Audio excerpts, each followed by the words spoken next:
திருச்சிற்றம்பலம். அருட்பெரும் ஜோதி அருட்பெரும் ஜோதி தனிப்பெருங் கருணை அருட்பெரும் ஜோதி. விருப்பமே இல்லாவிட்டாலும் கூட நல்லவர்களோடுதான் நாம் பொழுதை கழிக்க வேண்டும்.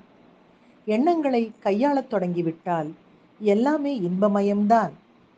பூரணமான அமைதி நிலை பெற்ற மனதில் ஆனந்தம் நிலைத்து நிற்கும்.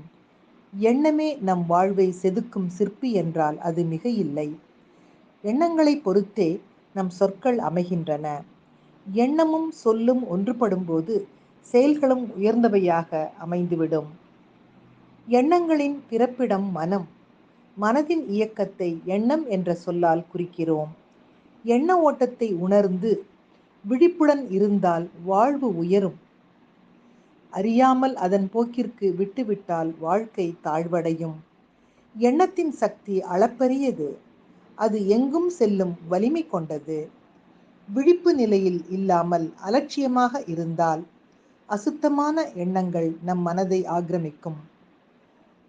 விழிப்புடன் இருந்தால் வாழ்வு உயரும் என்று சொல்லி இதை இன்றைய சிந்தனையாக்கி மகிழ்வது அழகம்மை சுவாமிநாதன். Happy morning.